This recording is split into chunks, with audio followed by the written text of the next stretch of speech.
Wiener, wiener, wiener, wiener, wiener, wiener, wiener, wiener, wiener, wiener, next to another wiener, wiener, wiener, two wieners along.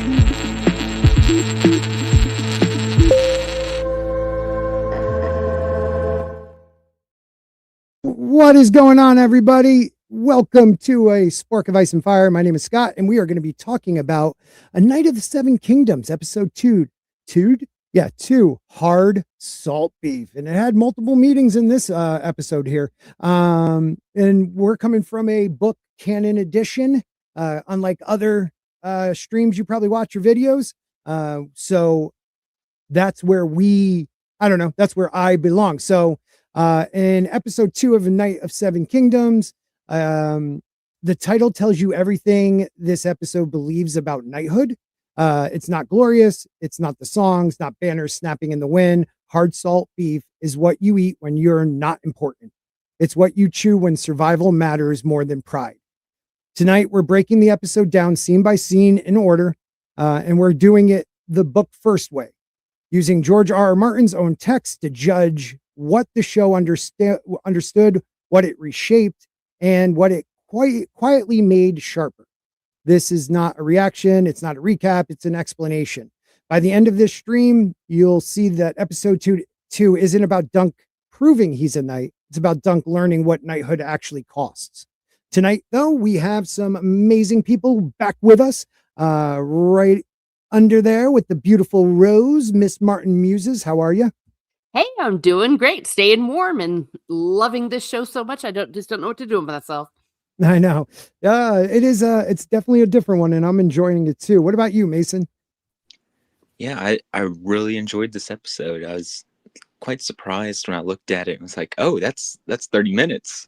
Yeah. No, it felt a lot like there was a lot more to it than that. Yeah, it kind of flew by, right? Yeah. Some seemed longer than others in this episode. I mean, what do you mean by that? Interesting. Oh dear. Definitely longer. Well, I just think it was interesting that we lead off with a lie straight off the bat. About Sir Arland. He was buried with his longsword. Yes, he was. At least, maybe it was his baby arm holding an apple. I don't know. But for people out there, just so if you want to stick with us with canon, I'm always referring to, when I say page numbers, to the Hedge Knight out of the 2015 Bantam Omnibus paperback. And you'll know it because the story starts on page 5. So if I do it and you're like, wait a minute, that's not the same as mine, that's the one I use. It's all of them in one, the 3 novellas so far. So that's what I'll be calling out. So the episode opens in memory again. With at least a memory in the scene. It's an actual full-on memory, which we have not had in any other show in the A Song of Ice and Fire HBO, universe, I guess. Maggie the Frog with Cersei. Oh shit, you're right. Okay, well, I'm a complete liar. Maggie the Frog. Completely forgot that. Damn you, Eric Voss. Episode 2 opens in memory. Sir Arlen's on the road eating hard salt beef in the rain. At first, he's coming out of a little hut and decides right outside the door to. Is that what he calls it? Yeah, he has a name. Hut. Yeah. What's that? What were you gonna say, Mason? I said, yeah, she has a name. Yeah, I don't know what it was, but I do know. At the first split second, I thought it was Dunk, and I was like, no, they're not doing that to me. But no, they didn't. It was a maiden of Maidenpool, I believe, and he also shows you after he relieves His that dick. monster. You can't even call it that. It's just a monster. You see this nasty wound on his arm that he has wrapped, halfway. You could tell it's gonna fester. Do you think that little montage that they did of him training Dunk, was that implying that Dunk was the one that caused that wound when he was hitting him down holding the shield? No, because you know what, I will look at that one more time as we talk, because I was wondering that too. I thought it already happened just him training with Dunk didn't help it. You know what I mean? He didn't give it time to heal. He didn't rest. Dunk was going full on because that's what Dunk was taught. I don't think Dunk's the one that actually caused it, but we may find that out later on. I do like, oh, go ahead. Sorry, I didn't even think about that. Yeah. He's like going around to all the different lords telling stories. And that's why he's doing the flashbacks. And that's what I loved about it. You think you're getting a flashback of him thinking about Sir Arlen, but yet it's actually him talking to these great lords who this man, you know, took hundreds of wounds, fought in 100 battles, died from a wound, and helped their. Wait, so I think that was just a transition. I don't think the flashbacks were everything that he was saying to people, because I don't. Well, he wasn't telling them about the dong. Yeah, in any scenario where he's talking about how he, you know, I don't know what happened, whether that poor girl was even alive or even able to walk. Like, yeah, if he would have mentioned the dong, they would have remembered. Yeah.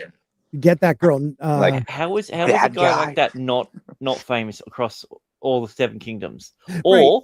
Or maybe he is. They all know exactly who he is, and that's why they all go, I don't know the guy. Well, see, Levin Alpha said, yeah, they're all jealous of him. Levin Alpha says quarter tree. I would have said long tree. What's up, Soul?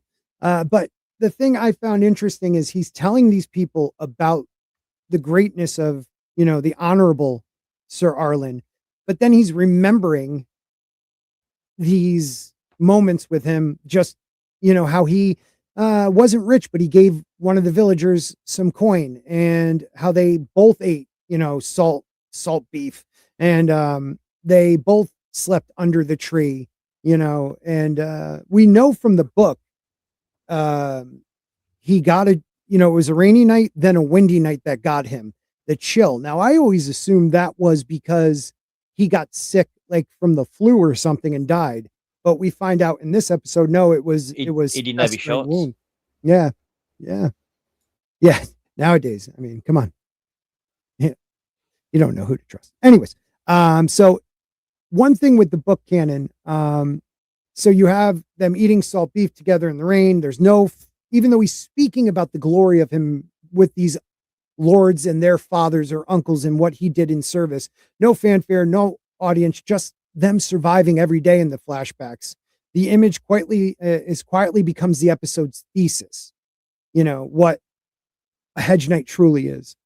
In the Hedge Knight, we saw no battles. That was the point. Like, right. if he's recapping all this, they didn't show us any battles. All we know about it was they had a hard life, and sometimes he gave more than he had.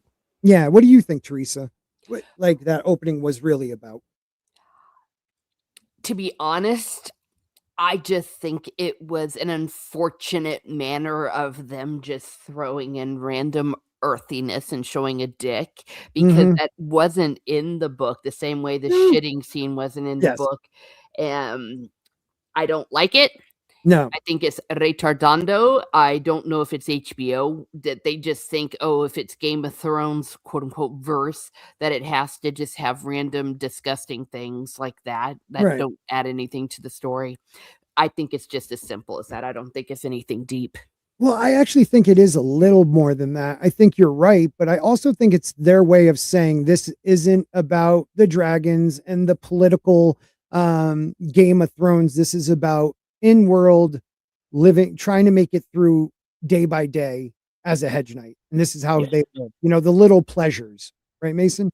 Yeah, for a lack of better words, it's like a gag.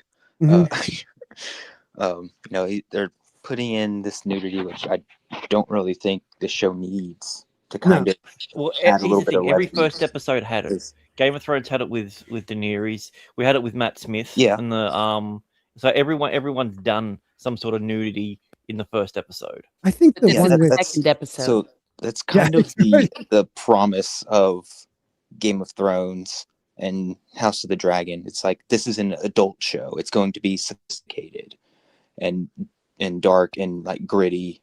But this show, it's supposed to be, you know, a lone wolf and cub duo trying to like do the right thing in a terrible world. It's much less like dark and gritty. It's more it's more of an inviting world. It's kind of it's a funner tale. Well, because it's more down in the Flea Bottom, instead of in the Red Keep, we're more with the guys from Flea Bottom, and we see how they're treated, how even if you are a knight, if you're not the right type of knight, how they treat you, even the common folk at the tourney. We'll get into it though. I want to kind of keep it a little chronological, and I just wanted to hit this part right here where it was you have Dunk saying all this stuff, but we keep getting reminded that Dunk says Sir Arlen held no lands, sired no children.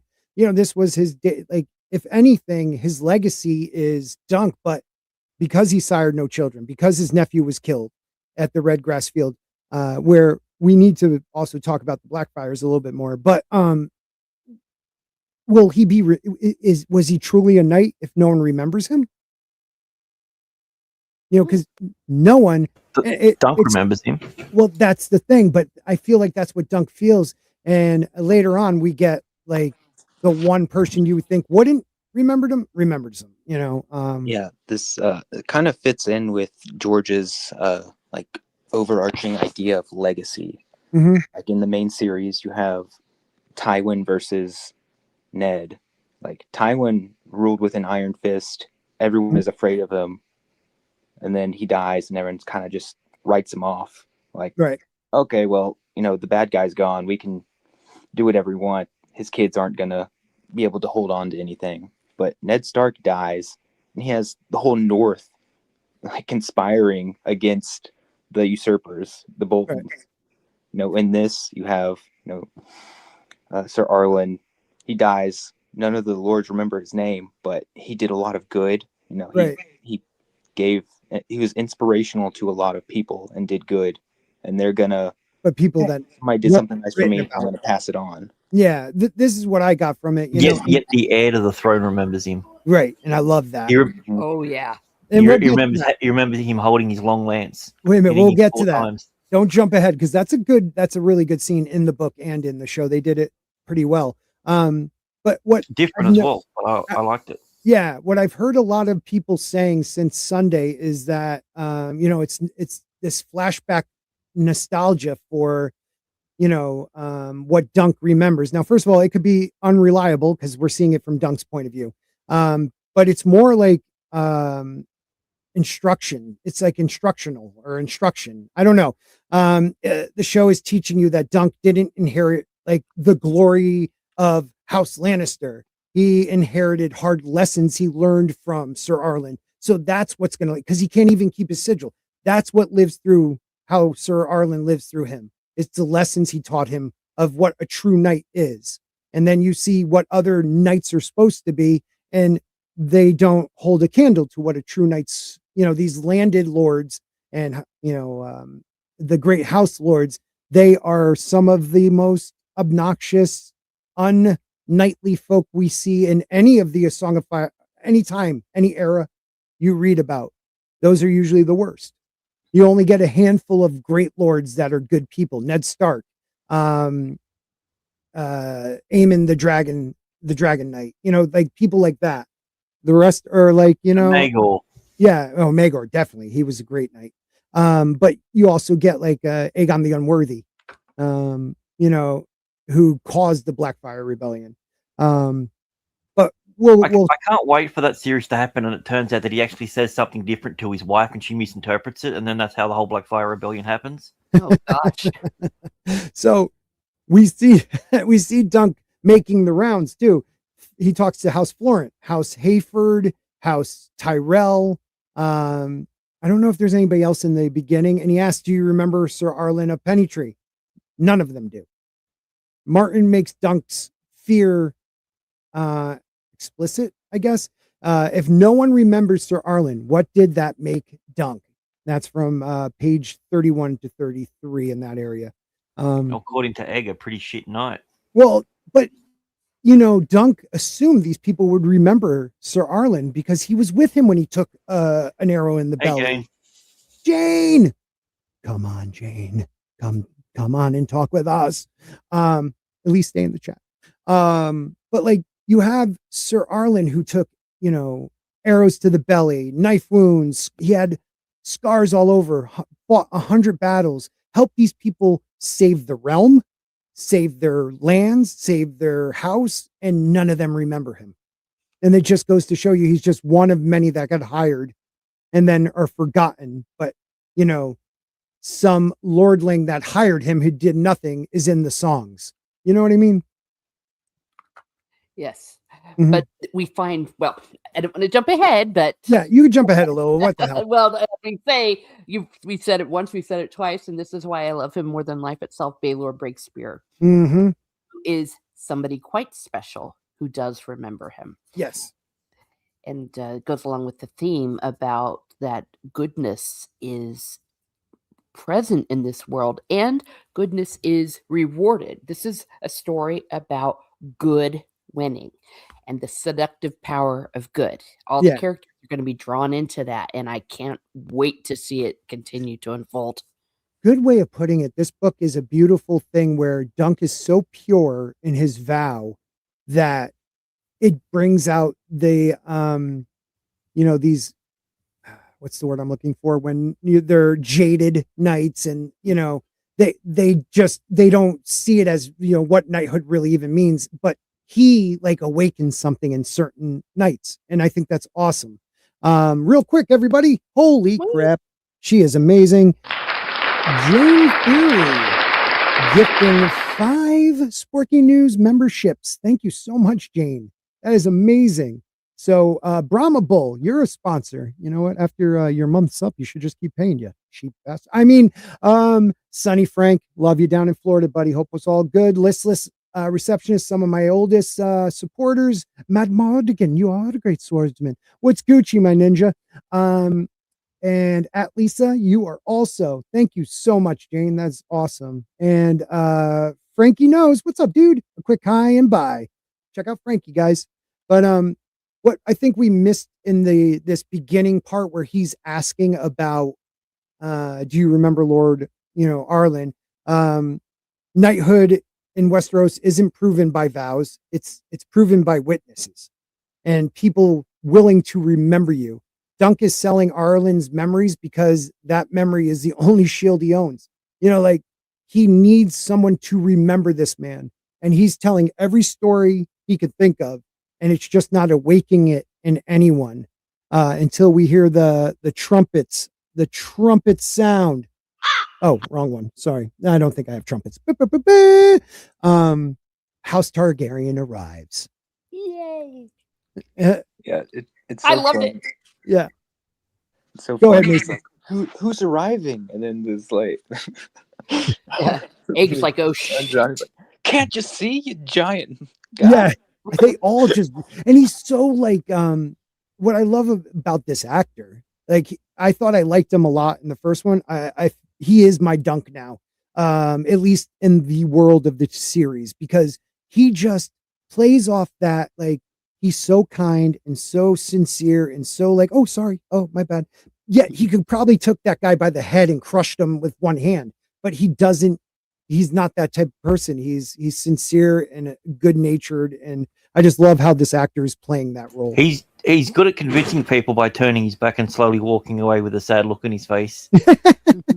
It's almost every like time he does it, someone's like, "Oh, all right." I just want to hear the Hulk do do do do do do do when he's walking away at the end. The 70s Hulk. Anyway. That's Jurassic Park theme you were just doing. No, it was not.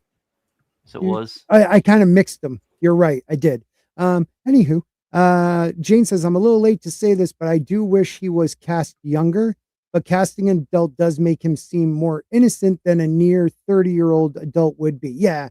I wish he was closer to 19, but everybody was aged up in this world. Ned Stark's supposed to be like 34 and, so he's the only one that's age accurate. He's actually the age. Yeah, and the kid actually can act. I'm impressed. Well, I'm this impressed is like with his acting. This is like his 5th or 6th thing he's worked on, so it's not like it's his first thing that he's done. So right. So, House Targaryen arrive. Egg wants to leave immediately. Readers know why. Readers do. Egg, and this is a spoiler, stream here, people. Egg's fear isn't explained yet in the show, but Martin seeds it early through physical reaction. From chapter 2, page 36, he says the boy grew tense beside him. And you want to think when I first read it, it was like, oh, he's just scared because it's Targaryens. They're some of them are nuts. They are kings. They can ride you down and no one would say a word. But I don't know. I feel like this show is trusting the audience to new people to figure it out when it happens, and people that already know what's going on, they're doing it in a subtle way to give us that little nod, like, we know, please don't spoil it for other people. So it's kind of cool how they did it. What do you guys think about that? Those scenes where, and I want to make sure I didn't miss the part. No, I didn't. So yeah, we had him speaking to some of the great lords. Now he sees the Targaryen banners and he thinks, I'm just going to follow those guys. Yeah, I thought it was. They've done a few changes, and I don't know necessarily if I'm a big fan of it. He's showing a lot more initiative than I got from the book. Like especially following them in there instead of just having to stumble in there on them, and then like with the open door and everything going through to do right. that. It is very different to the book, but right. I kind of like it because I feel like we didn't get to see all the rejections. Right. In the books and see him being dejected and him having just to try something. Yeah. I didn't mind that. Yeah, I don't know if you guys agree, Mason. I felt the same way. Like I like that in the show. There's this fear, but motivation to prove. And I feel like it's not to prove that he's a knight anymore, which I get with the book. Like he has to prove he's a knight, that he has to prove Sir Arlen lived. Like he needs to be remembered. So like I have to get someone to say they remember him, and it makes him do the things, follow the Targaryens and go through that door, which I don't think he would have done. It would have been like you said, Grant, stumbled into. What do you think, Mason?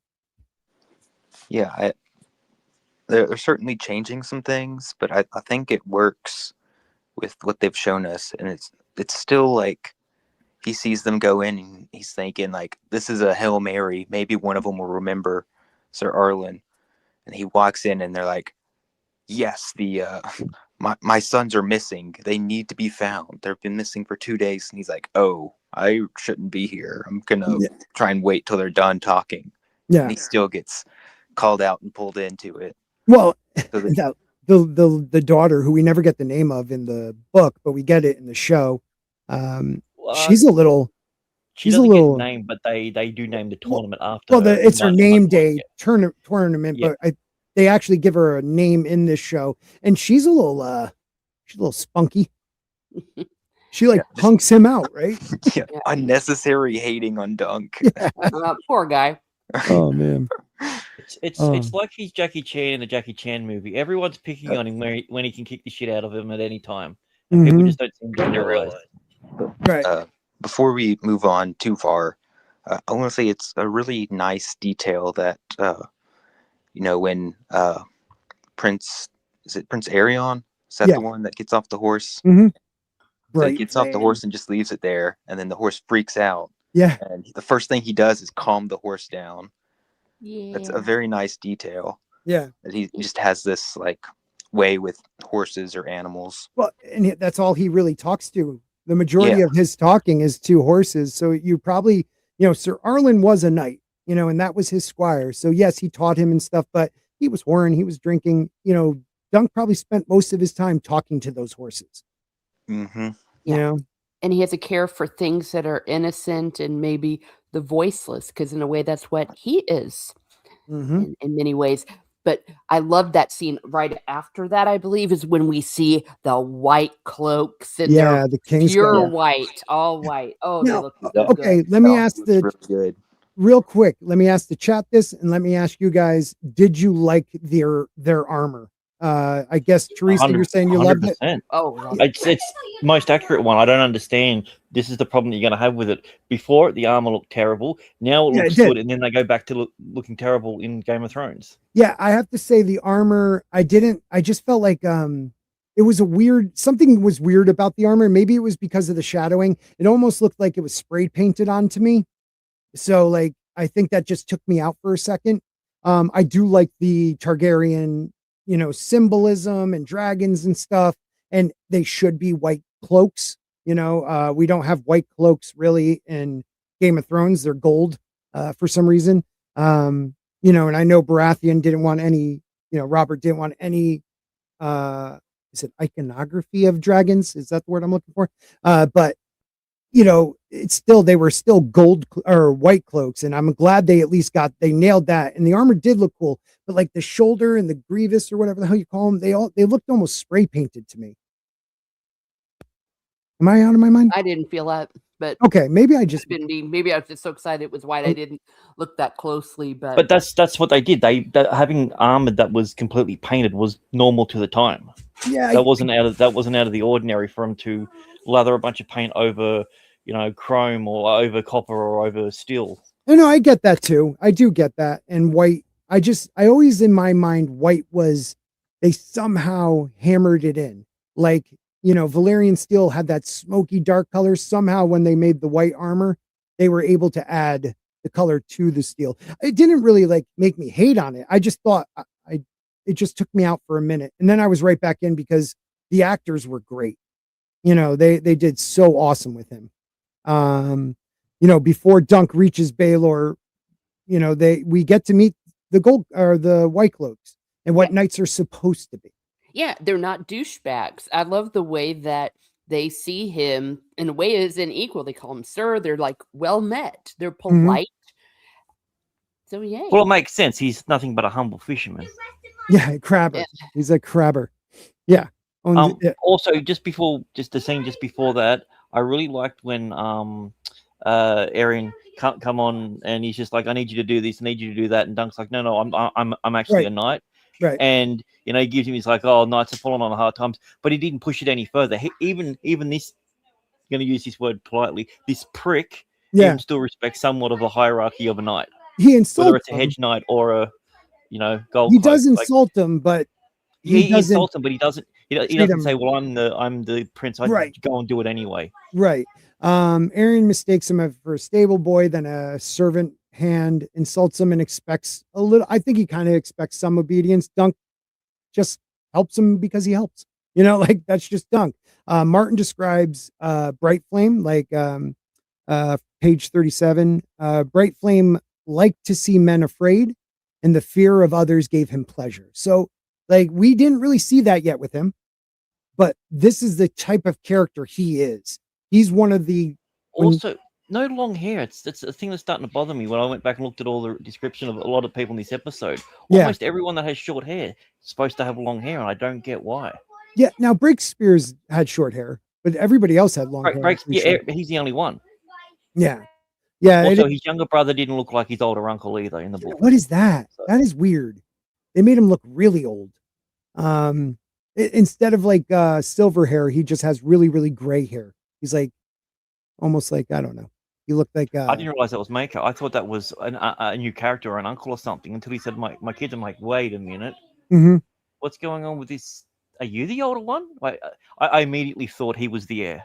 Yeah. Jane. And then I went, no, wait a minute. Because they had the introduction beforehand where they, so and so. That was so messed up, dude. I forgot about that part. Mason, did you want to say something? Because that part was messed up. Sorry, what? Oh, okay. I thought you were going to say something. No, the part where they introduce, like the Herald introduces Breakspears with all his titles, and then does he flub Makar's name even? I felt like he flubbed it. Like he just put it in at the very end, like, oh, I'm Makar, his brother, his younger brother. That was awesome. Yeah, funny. Yeah, he calls him Makar. Yeah, Makar. It was weird how the guy said it. It wasn't Magar or Makar. It was like Megar. It was weird how he said it. I don't know. Johnny, what's up, Skinwalker? He says, where are you guys impressing my ancestor at the beginning of the show?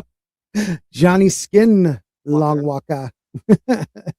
Jane says it's like when you don't care about someone, you don't spend much time insulting them. So she's talking about how Arion, but see, I felt like in the books he would, like something would trigger him with the most innocent thing, and he was cruel.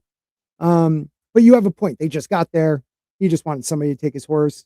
The guy said he was a hedge knight. He'll leave it for now. Yeah, I hated the short hair too. And then you have Rolling Crackcall seemed more arrogant than Donald of Duskendale.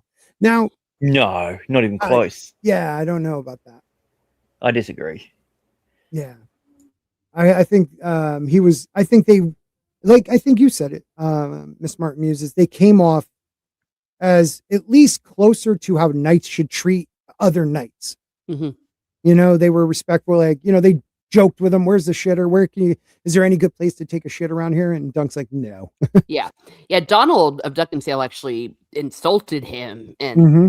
made fun of him and mocked him and belittled him. Right.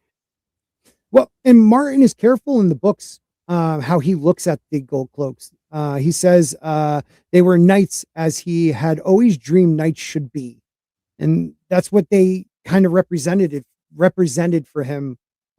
Service with, I don't know, without the legacy, because they do have a legacy, but no lands, no children, no wives, maybe some songs written about them. But to him, they were what, you know, knights are supposed to be.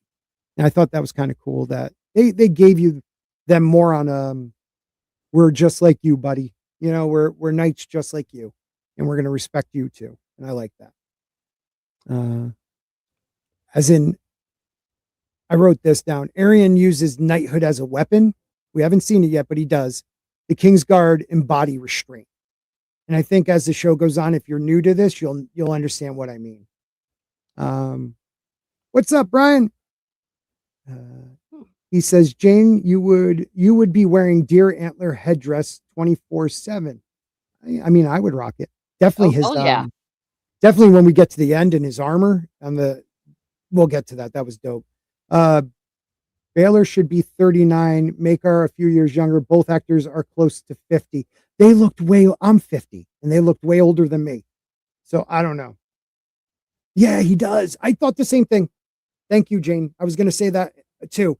He didn't look like what I imagined Breakspears to be, more Dornish. He looked like Otto Hightower. He looked like he should have been like in Old Town or something. He didn't have like that Mediterranean Dornish look.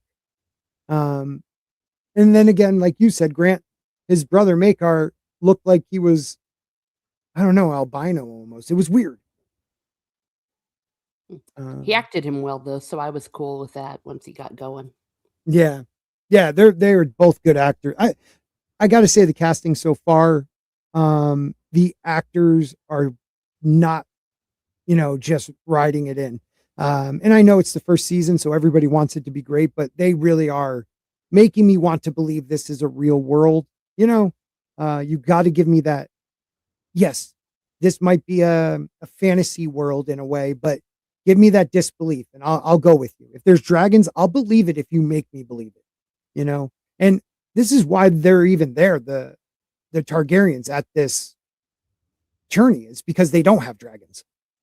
You know, would the heir to the throne actually go to Maidenpool for a name day tourney? No, he wouldn't, but they need to make sure they keep their allies, you know, and the people that are starting to whisper fear them, and they need to be seen and make those connections, because without the dragons, people in the last 100 years are starting to question why they're in charge. You know, it's just like, hey, we've got the biggest army, yep. And we have no place amongst the, you know, the court or anything. Isn't that a bit weird? Our biggest ally has the second biggest army. Why are we listening to these guys? Yeah, really, you're right. Real quick, Brian McCann for $2. Here is your share. Thanks, buddy. I felt the love on that. Jane says Baylor doesn't look Dornish at all. I'm with you. And then Levin Alpha says, Jane, the show have no consistent idea as to what the Dornish should look like. Yeah, like Pedro Pascal, that was what Dornish was. That was our first taste of Dornish in the world of A Song of Ice and Fire, and they should have stuck with it. But the accent, I think Spanish. The closest in real Portugal, world, Spain. I'd say yes. That's what I would say. That's how I always assumed it. Assumed they would be as more like Portuguese or Spanish, not Italian, not Greek, more like a Spanish or Portuguese. That's, I don't know, from what I read, but yet they did live in deserts. So yeah, you're supposed to get that idea of, maybe, I don't know, the That's why they made them a biblical little bit more Middle Eastern Yeah. because But yeah, it's just I always found it a little bit weird that they were more Middle Eastern than say Spanish, which is Yeah. how they're always described. Because I don't really see a lot of curly haired, Arabs. Yeah. Yeah. Yeah, you're right about that. Something I didn't notice in the book when you read it, because it isn't chronological and they're sticking to that pretty good in this. They add a couple things, but you meet Arion, then you meet. Actually, I think there was a post edit that they stuffed up with. What's that? Not in the introduction of these. Well, tell me if I'm wrong here. Dunk meets Arion first, then the Kingsguard, and then Baelor, right? Yeah, but before all that, the first thing he goes to is the armorer, which doesn't happen until later on the episode. Later, and I don't know. But then the very next scene, after he gives what's her name the shield, he's got another shield on his back. Yeah, I was wondering that too. It was like from the first episode. Yeah, I think that they did it out of order, and then they had to edit it out in post-op because it didn't make any sense that he would magically just get a plain shield. But all they did was scrub out the sigil. But it's the same shape. That's the weird thing. That's what I mean. They did was scrub out the sigil in post. Yeah. That was weird. I think they shot it to be done chronologically, but whether it's pacing or whether they were trying to do something else, they've chopped and they've changed it around because there's a lot of different things the way in which people act in between scenes, like the previous scene didn't happen. Mm-hmm. So yeah, so I found it, well, for me at least. I'll be back in a couple of minutes, guys. Yeah, do your thing. I like they keep the order of Arion, Kingsguard, then Baelor and his brother, but mostly Baelor. So you meet Arion. That is something Dunk doesn't want to be. Even though he's not crazy, he's somebody he doesn't want to be.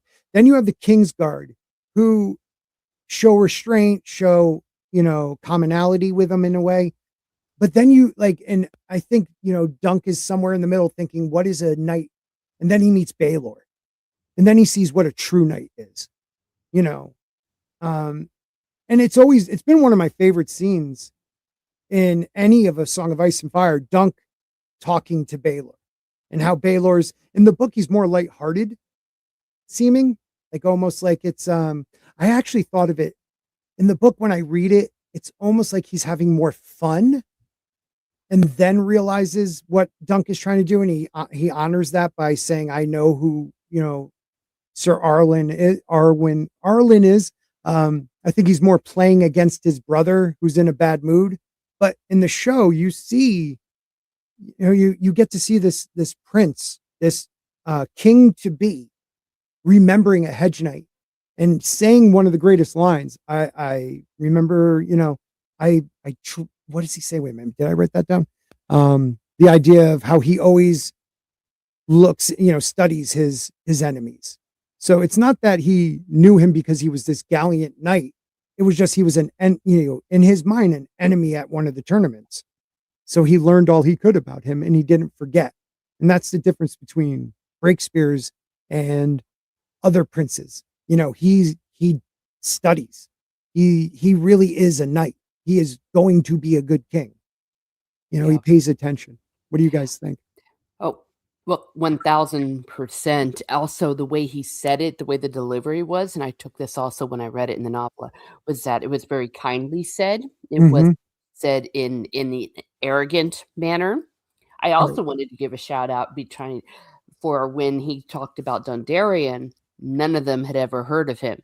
And Dondarrion was one of the most arrogant and assholey people of the lot. And they didn't even remember his name. But he remembered Sir Arlen. I thought I love that too, because Dondarrion, they were kings at one point, back before the conquest. They are not a small house in the Stormlands. So I thought that was kind of cool. They're like, who? Yeah. Yeah. Going back to Baelor, it's another theme that George R. R. Martin goes back to over and over again. The people that like have Targaryen blood but Mhm. don't look Targaryen are usually the ones that are the most prepared. Mhm. Like House of the Dragon had the two strong boys. Yep. Well, yeah, two strong boys. Yeah. We have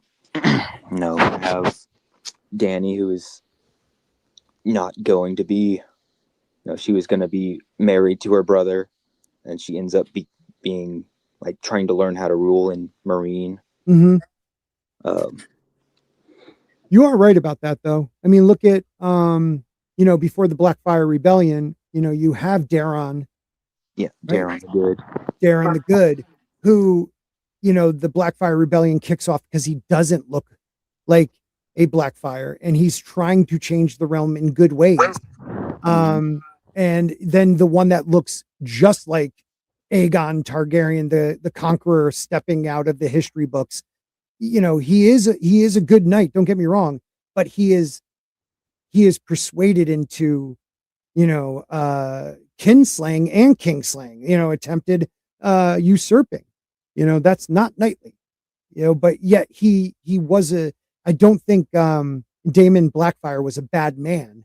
He just believed that it was his rightful heir. His father gave him the sword. I've heard some reviewers saying he named him his heir. I don't remember that. He legitimized him at his He deathbed, and then legitimized him, firstborn son, and being given Blackfire. That's pretty much as naming. but he never actually says it, right? He doesn't say you are my successor or you are the crown prince now. But I understand what you're saying. Yes, he names all his bastards. He legitimizes all the great bastards, and he gives him Blackfire. So yes, I see why people say that. But he was never actually, you are my, I cast aside Daron, because he was a punk. Aegon was the guy just cared about himself. I don't know. That's a good point, though. I never thought of it. I guess in a way he does choose him. Well, and we don't know because it's never actually been written about or dramatized, and we don't see it until Fire and Blood 2, where we'll even get it from the Meister historian's point of view. Yeah. So Jane says the actors are always great. I just have hated the casting choices since GOT. So what do you dislike in this one, Jane? I'd like to know, because the actors are great. Not all of them are what I pictured in my mind's eye. But then again, well, I guess, like the guy who plays King Robert, was not what I imagined King Robert to look like. I imagined him to be about a foot taller, but he was, by the end of that first season, he was my king. That's how I think of King Robert now. So yeah.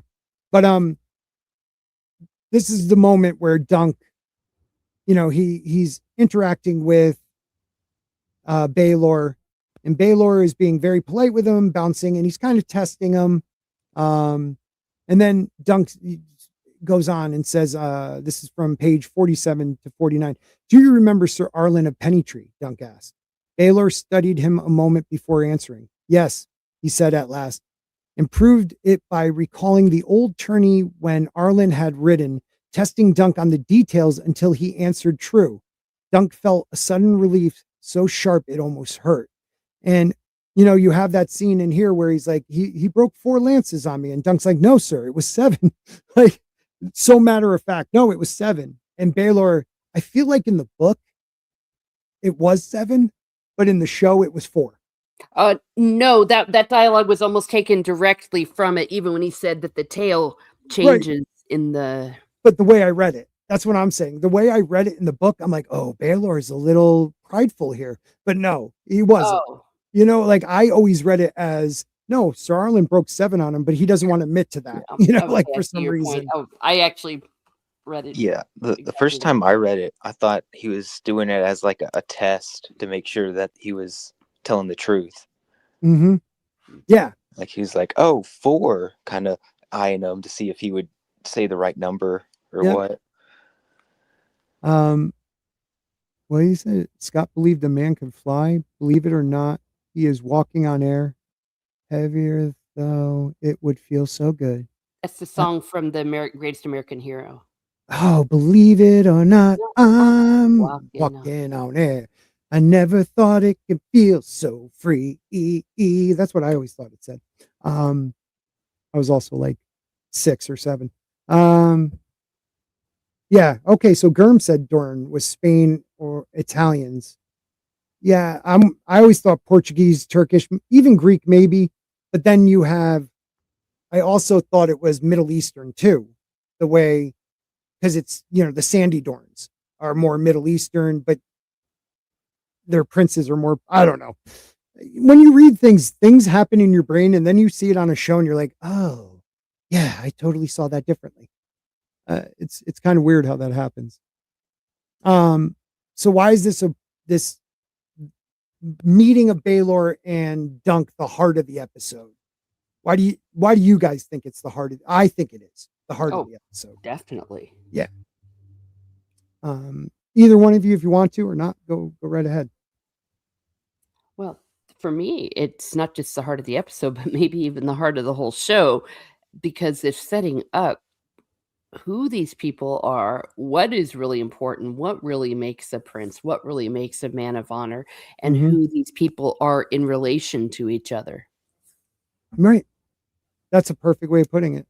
Yeah, I mean, this is one of Dunk's like first big victories, of finding somebody to kind of legitimize him as a knight and say like, you can be in this tournament. But that is what I thought of it. Okay, so this is what I got from it. Dunk isn't asking for gold. He isn't asking for horrors, armor, anything. What he's asking for is like confirmation that Sir Arlen lived and was a knight. Because if Dunk's the only one who remembers that, is he a knight? And that's what I feel like Dunk's going through this whole episode. Like, will he be a knight if I'm the only one to remember? And you get the crown prince remembers him from a tourney how many years ago, because he broke 4 spears on him and he wanted to know more about him. That's the beauty of that moment. I don't know. It not justifies, but it quantifies everything that Dunk was feeling. Like, he is a knight. He is a knight, and none of these people remember him. He took arrows. He took daggers. He took, he almost died for multiple times for these people, and none of them remember him. But the Crown Prince remembers him from a tournament. That's what I find to be the coolest part of this. It wasn't that he saved his life. It was just that he did well in a tourney against them. I thought that was cool. Let's see. Jane Theory for $5.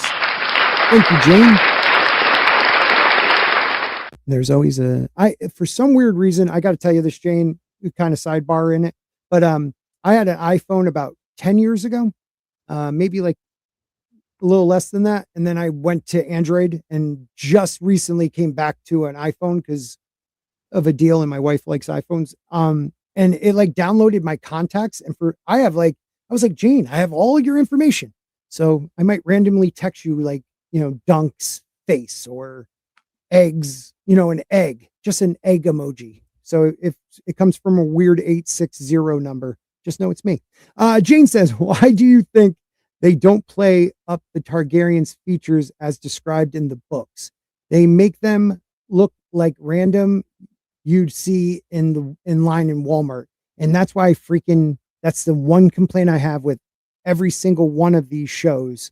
They give them blondish hair or gray hair, like white hair. They don't give them silver. The eyes, I think we're at the point where AI could fix eyes in post.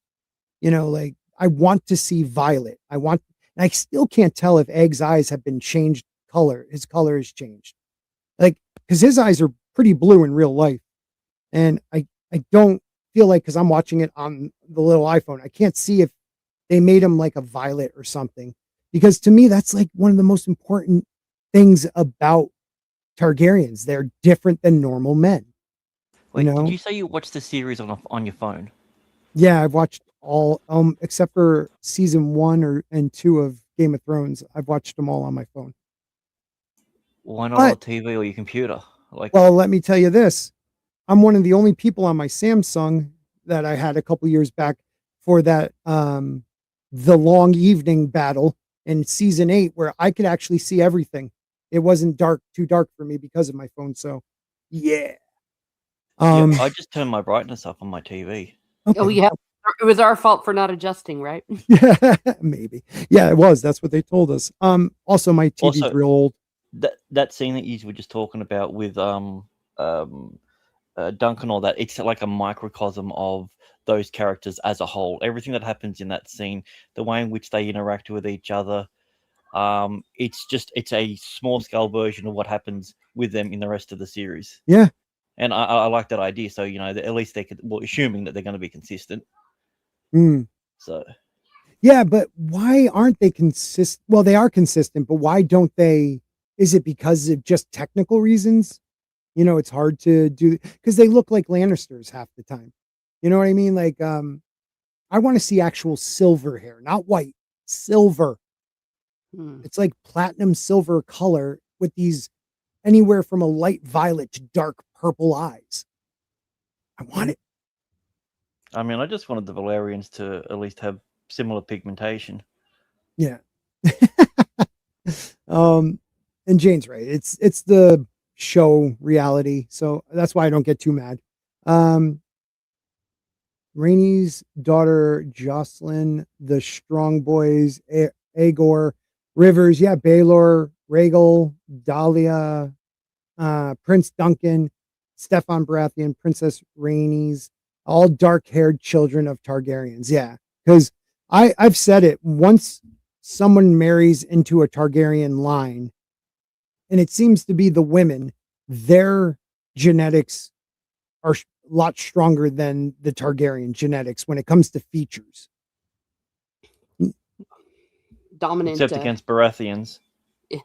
Yeah, well, no, like the Baratheons, when they married in, dark hair, you know. That's what I mean. yeah. Their seed is stronger. Yeah, exactly. The seed of everybody. I mean, Dornish, a lot of them look Dornish if they had a Dornish mom. Unless you're Princess Rhaenys in House of the Dragon. Yeah, that's true. Yeah, that angered me. That angered me. Like, she's supposed to have dark hair, or like, is it dark hair with the silver strip or reverse that? I don't remember, but There was definitely Dark dark hair involved. yeah, and one like silver, you know, like what's her name that works for Trump? Silver strip hair thing, kind of like Rogue.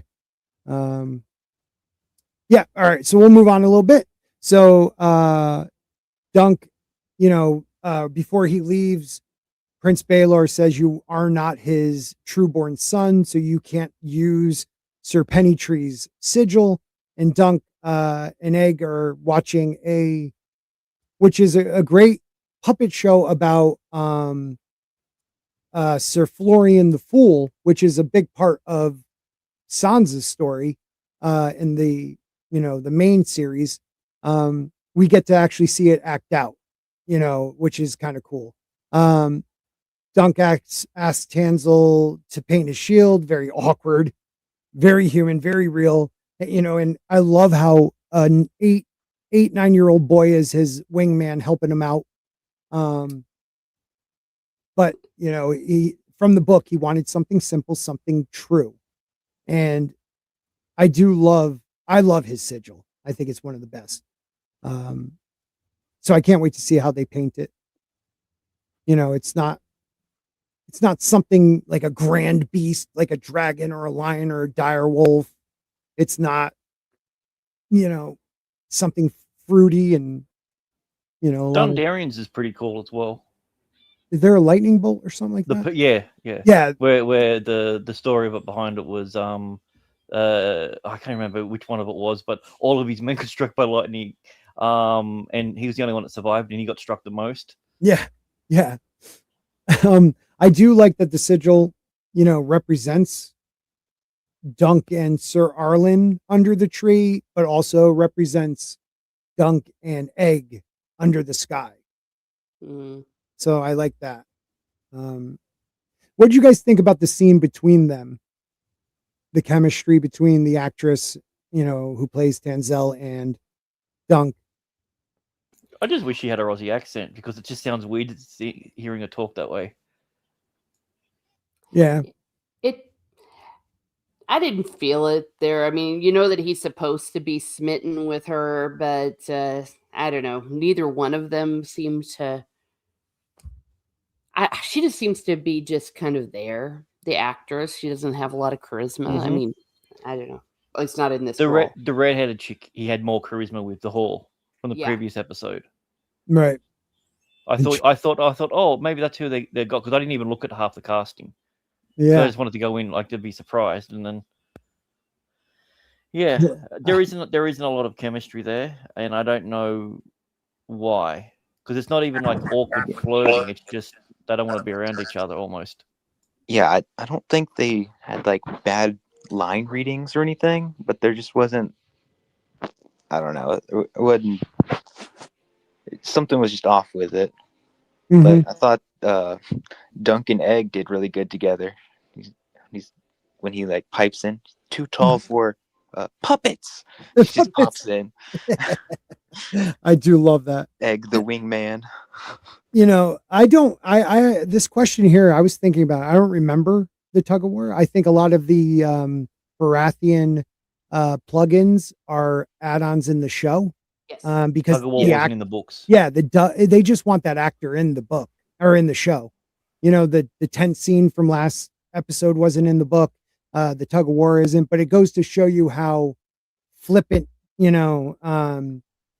Baratheon is about just everything, and how he allowed Dunk.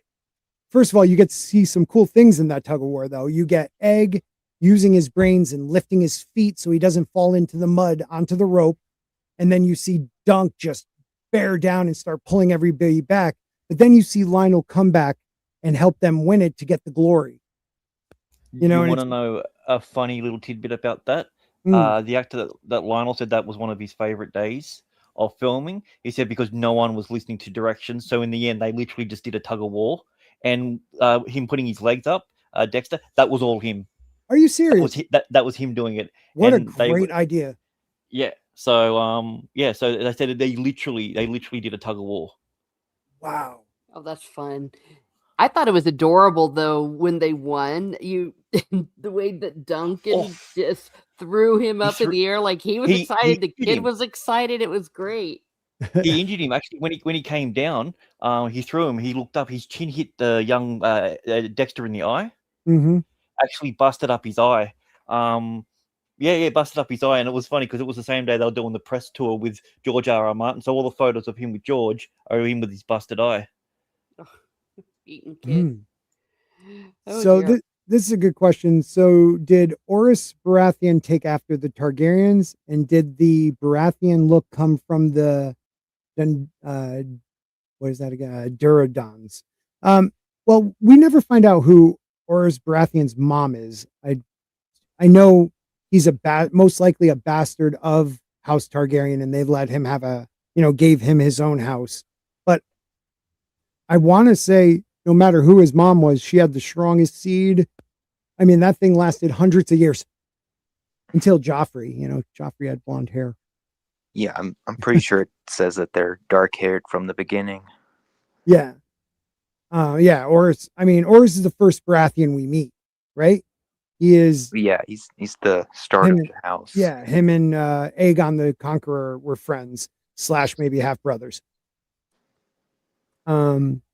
So yeah, they choose the elm tree, they choose the falling star.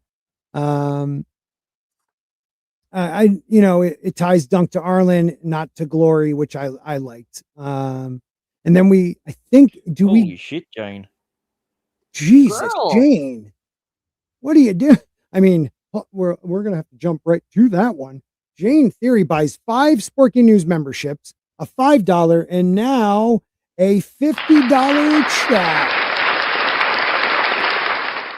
and it's new TV fundraiser. Thank you, Jane, because that will be the only way I get a new TV. So I appreciate it. Now you have I to just, get I one. just can't believe I- you're I watching it will. on your phone. I Like you're literally sitting in front of a computer. well, yeah, I know. And it's just when I'm in front of my computer, always get, unless it's a stream. And even then, my kids like to bother me. So with my phone, I can, sneak away and cry a little bit too. You watch it on the toilet, don't you? Portions of it. Yes. So Jane thinks with her, oh, wait a minute. Hold on. You Johnny pulling Esther Arwen in there? Johnny Skinwalker says she looks like freckled Jesus from Solo, talking about Tansel. That's funny. And Yeah, the one Jane that was said, in everything for a while. yeah. And then Jane says, she's a lot cuter than Freckless. What is IMO? In my opinion. In my opinion, I'm never good with any of that stuff. LOL. But still a bad casting. Yeah, I agree. I think Freckled Jesus was in the new what is it, 28 Years Later? Is that right? I think she was in that. So she's still around. Oh, yeah, she was also in season 2 of Severance as well. Oh, really? Oh, I thought she was gone. Yeah, the scene. She's only in one episode, so yeah. That's why I said the scene was real, because the tug of war, because they ended up doing it by the end of it, because what's his name is so freaking strong that he was able to pull most of them, and they set the filming up, and then they did all the B shots afterwards. Yeah, it's a really good scene because it also shows that, despite Dunk being so awkward and, stumbling over himself, he's like a powerhouse. He's got the strength to be a really good knight. Well, it's the first time we're seeing it. We've been told that he's a big dude and look at everything like that. We know from being book readers how strong the guy actually is. But this is the actual first instance. Yeah. Because at this point, he's basically just like Lenny of Mice and Men at the moment. Like, a little bit better than that. But yeah, I actually think Dunk in the book is he's more oblivious, right? I think you said that too, Grant. Like, things happen to Dunk throughout the book. Like, this Dunk seems more assertive of what he wants. Do you get that feel? Yeah. Okay. Yeah, absolutely. Yeah. I think it's to do with the age as well, because he's only supposed to be a teenager. Right. Yeah, I think they kind of made him seem a little more ambitious than he is in the books. Like, in the books, he just wants to be a knight, like a hedge knight. Right. And then he's talking with one of the King's Guard. He's like, "Wait a minute, you grew up like from nowhere. You're like the same as me, and you became a King's Guard." Right. He's like, "Huh." So if anyone like me could do that, it's kind of like it's foreshadowing the future, Yeah. The problem is he doesn't realize that Crabber, I mean, the guy is more than just, coming from a small, they're very rich. That's the I think it's the next scene. I think that's the last scene, isn't it? Is it? It might be. Yeah. I don't. I know that it's like calling Forrest Gump's kid a shrimper. Yeah. Yeah. He owns also half gives the us another crabbing hint. ships in Westeros. It's like, how do you know that? I like to fish.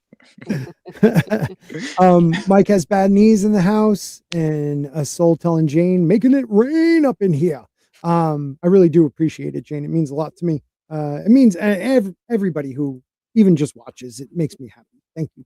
But channel members and stuff, I promise one of these days I'm going to do something for you guys. So we see Dunk go to the blacksmith. Now, this guy's much bigger than what we see in the book. The blacksmith in the book is like 5 he's short. Yeah, he's real short with huge hands. But before Dunk thinks about food or rest or anything, we get to this crucial part where Dunk's speaking with the blacksmith. And I think it's a very overlooked moment, like, once again, Dunk's honesty and his demeanor, like the way, a little saddish more than I would like, but people empathize with him. And a hardened blacksmith who's like, I don't make, flying pigs armor. I don't make this armor. I just make good armor, no silver or gold on it. It's solid armor that will, keep you safe. And I don't budge on my price. I don't buy other people's stuff. He ends up changing his tune. He does his superpower. He looks sad and turns away like a puppy. Yeah, so it is. His I do like his armor though. Like the fact of the matter is that the eye holes were so tiny. Like it's one of the more accurate like jousting sort of helmets. Like you cannot see anything but like there's a small slither in front of you. Mm-hmm. I thought that was cool. That's true. One thing I liked with the blacksmith, he made Dunk realize like being a knight, it's not just about the vows. It's about the expenses. You have to look the part and you need the equipment. And if Dunk's walking around with a rope tied with his sword and ratty clothes, and the blacksmith's pretty much telling him, if you don't have the right equipment, you're no knight. At least that's what I felt. There was also a little bit of a weird continuity error sort of thing. When Dunk was talking to the prince, he mentions that, or even after you knocked him off the horse, you didn't ransom his armor and horse back to him. You just gave it to him. Yet in the previous episode, he didn't know that's what happened. Mm-hmm. So they've contradicted. Wait a minute, say that one more time. I'm sorry. In the first episode, he didn't realize that when he loses, he loses his stuff and it gets ransomed back to him. Right. But then in this episode, he talks about how he talked about it in the first episode. I think he did. Yeah. Because that's the first thing. But he didn't when the guy said it to him, he didn't realize. He's like, oh, well, yeah, I knew that. He had no idea. That's what in this episode. That's how it came off, right? In the first episode. The first episode, and now in this one, he talks about how he told him that he didn't even ransom his stuff back to him and everything like that. Mm-hmm. How would he know that that's what happened? And then in the previous episode, not knowing that that's what was going on. See, I thought I felt like he knew. He was just in the moment. It was one of those, like, it hit him like a ton of bricks type thing. Like, yeah, I know. Like, if I lose, I lose everything. I can see why you think that though. Yeah. Yeah. Yeah, that makes sense. Real quick, everybody, we have a super sticker. And that is from our good friend, E. Clay Thomason. And it is, it looks like soft serve chocolate, I believe. Soft serve chocolate. Yes. Oh, yeah. It's, I think Dunk flavor, it looks like. Oh, yeah. Gross. Okay, let me ask Jane and you guys, who are you talking about? This actress that might have been casted and Nepo baby. Freckle Jesus. Why? Who's her parents? Why would she be a Nepo? I don't know. That's why I'm asking. Even Timothy Chalamet, whatever, is sort of a Nepo. Look, a lot of things in life. A parent works hard to give their kids opportunities. So the Nepo thing never bothered me. I wish I could have taken advantage of a Nepo thing, but like if you worked hard in life and you want to give your kids opportunities, I think that's a great thing. And seaweed, you and your others, the drowned god, you are the drowned god. You got to say that like Pennywise, so it works better. I don't know how Pennywise talks.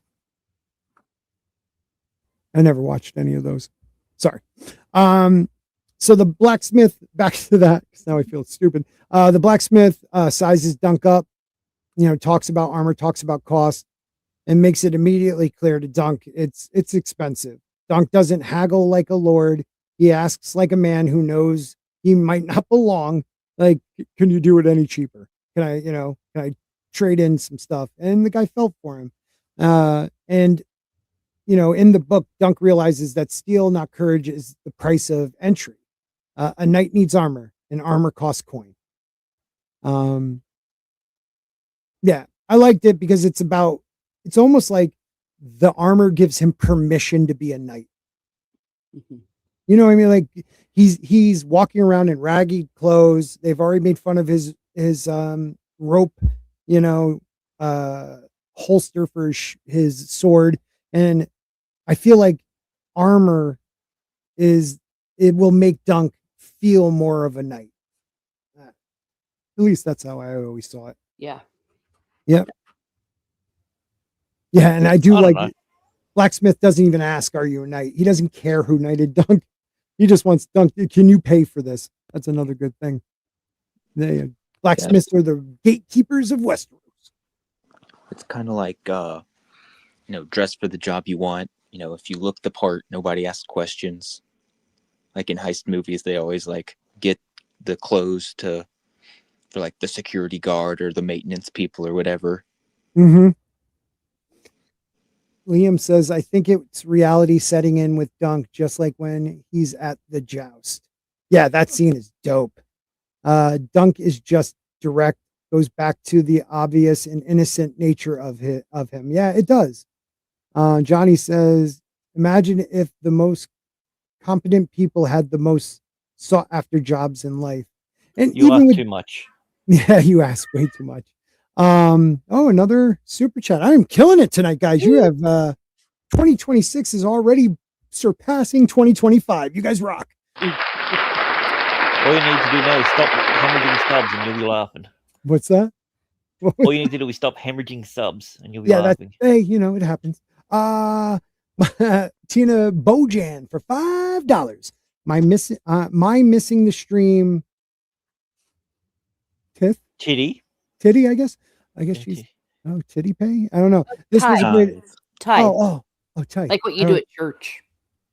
I don't know what that means. You tithe? It's like 10%. Donations to church. Like Yeah, they pass around the basket. And you put we money just in. called it offerings. I never heard of it. Tithes and offerings. Oh, okay. Yeah. Oh, I feel dumb. No, I always called them titties. Now we will bash them around the church now. Here is the body and blood of Christ. Now pass around the titties. So she says, missing the offering. This was a great episode. The kid actors' facial expressions are spot on, very natural, a true talent. Yeah, he's very subtle. Like when he sees the Targaryen, he doesn't overreact.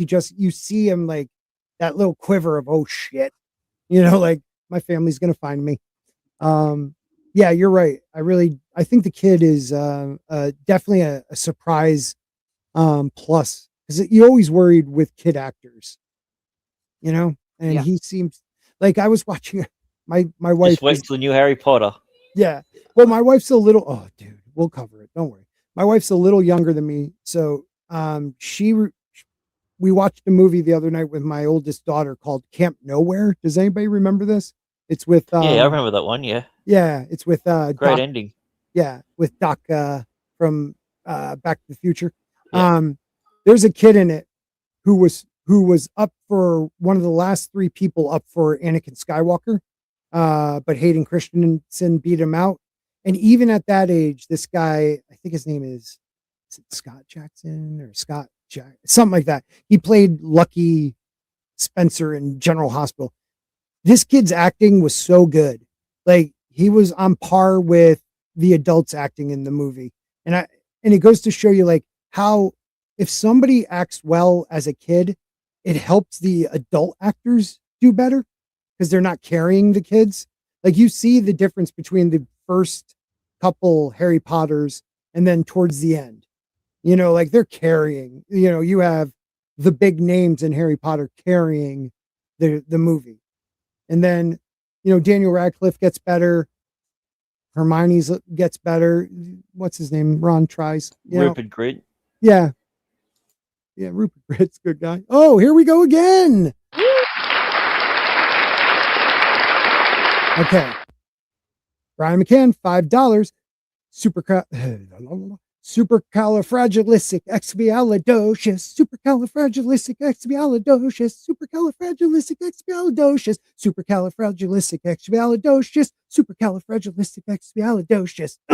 5 times. We're gonna let him know that he was muted the whole time, or no? Was I? Oh no, you son weren't. of a bitch. I do that to myself. Yeah, tits and offerings. I get it. Oh, from old, geez, 11 Alpha dropping knowledge from Old Saxon. Tifa. All right. Well, I don't know what that is, but make sure you guys subscribe for me over on Rumble and everybody on the panel tonight. So now he finds out he needs, what was it, 400 or 600 800. stags. Well, So it starts at 600 with the armor. Okay, and he drops it to 600. He gives them a down payment, and he ends up having to sell, which I found to be an emotional scene. Hell yeah. Yeah, dude. I mean, This Go ahead, show Bryce. is treating horses much better than most shows treat characters. Yeah. You know, these horses are like actually a part of, like, they're actual characters. They're not just like a vehicle like most Well, for shows. now they're treating them good. Put it that way. Well, and some of the moments when he's talking to the horses, I don't even think there was a trainer making the horse do it, but the response the horses do are perfect. Like they're perfect in the moment. When he's like, "I'm not sad," and the horse is like, "Pfft," in the first episode, like it's just these horses. You actually feel for them, and by only episode 2, I didn't want to see Sweetfoot go, but Dunk sells them, then gives the guy money back to make sure he gets oats and an apple, which is the guy's not going to Another give thing, him. because that was from the book, and because he always said Arlen always paid extra to make sure the horses had an apple. Yep. Yeah. So I like how they added that in there as well. Yep. Yeah. And it was sad Honoring too. him through He wanted actions. him to have Yeah. an apple. Oh man. And Martin, one of the parts in the book I liked is like I said earlier, it's from this version, the Batham version of Knight of the Seven Kingdoms, and page 58, he had sold the past to buy a chance at tomorrow, and even as the coin changed hands, he felt the loss of it like a bruise. Mm. And that's just a powerful line. Martin, man, when he writes. Yeah, when he chooses to write. He really does when he chooses to write. And Tina Bojan for $2. My making Spork pronounce a hard word fee. Yeah, but what hard word? Tithe. Tithe. I could say that. There's other words out there I can't say. You people know that. If you're a avid watcher of this channel, there's certain words I really screw up. So we got the midnight hour. It changed everybody's names a bit, and it bothers me. He said, "I like the episode. I don't need to see pooping or peeing though. The apple was foreshadowing the Fossaway role in the story. My guess is next episode we'll see a lady pooping and peeing at the same time. No, because for some reason the past 5 years, the female body is no longer wanted. Everybody wants to see man ass. I don't know why. Well, it's X's turn to expel something from his body, so he's probably going to vomit. Okay, vomit. I was going to go, whoa. And then Eclay says, Scott is going to eat apples with all these super chats. Actually, it's not a funny story. My friends years ago lost their 18-month-old son, and they were just in a bad place.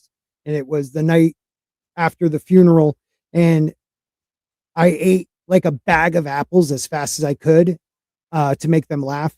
And I found out a couple years ago, like the wife told me that moment helped her get through something she thought she wasn't able to get through. Just me trying to make them laugh. I threw up too. It was like 15 apples. Were you on the toilet all night? No, I threw them up mostly. It was like 15 apples, but it's the little things. Yeah. It's the little things. You should eat an apple. Like, set a donation goal. Like, every $10 you eat an apple on stream. Yeah. Oh, Scotty's got to eat 12 apples then. Yeah, 12 apples. No, I'll let Tina tell me what word to say. I'll do that. What I like about the whole armor thing too, and I forgot to say this, was a lot of fantasy writers treat armor like not a costume, but for a lesser word, like a costume, like they're but like Martin in this, at least, it's more like rent. It's more like the hardship of having armor, like the hardship of being a knight if you're not a landed lord and own land. Like I just love, and the show is actually understanding that pretty well. I don't know whose idea was the pee and poop jokes. I don't think we really I didn't mind the first episode one. I thought it was ridiculous, but I did like how it shat on, this isn't Game of Thrones. This isn't House of the Dragon. Like, we're not going to have that big opening montage song and I did, but the whole I just thought it was his review of House of the Dragon season 2. yeah. They foreshadow the we can be disgusting and scatological with the Samwell cleaning bedpan scene at the Citadel. Oh yeah. Yeah, but don't forget, by doing that bedpan scene, he learned how to cure grayscale. You peel it off. No one ever thought of that. No. Nope. Oh shit. Grant, member for 43 months. All right, let me try this. 6 slick Vietnamese physicians fix six sick Vietnamese violinists, vividly visualizes vivacious visitors viewed vivid videos of vivacious vipers. Thank you.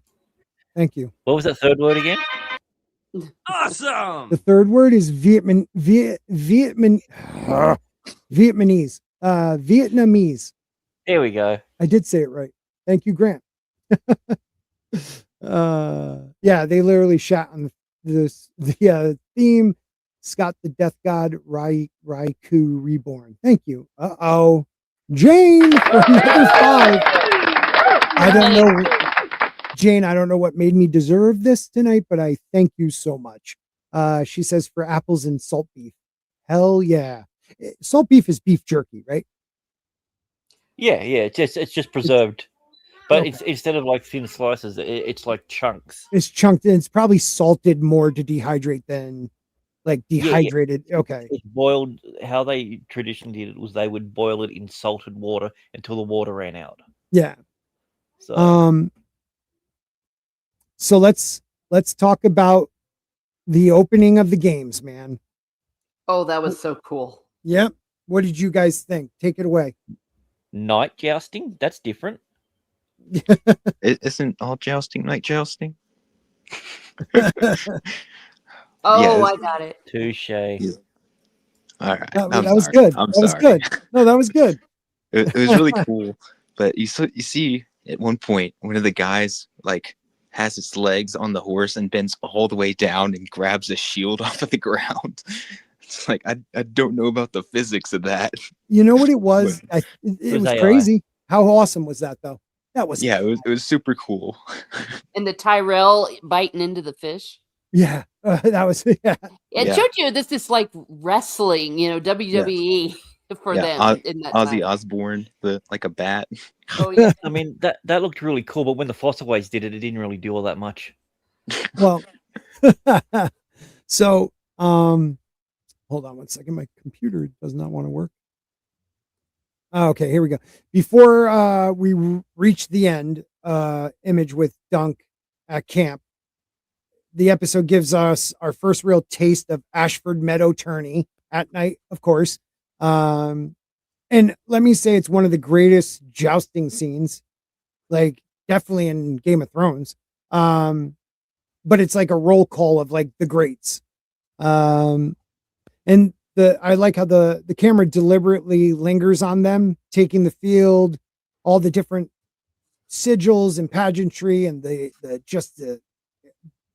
how it explodes when they hit and the violence, and you linger on Dunk's face, and he like at first is like happy and like it's exciting, and then it kind of sets in like I have to beat these people, and can I beat these people? I thought that was pretty cool. So who was in that melee? So I know you know what, I Googled it and I Googled the wrong list like an idiot.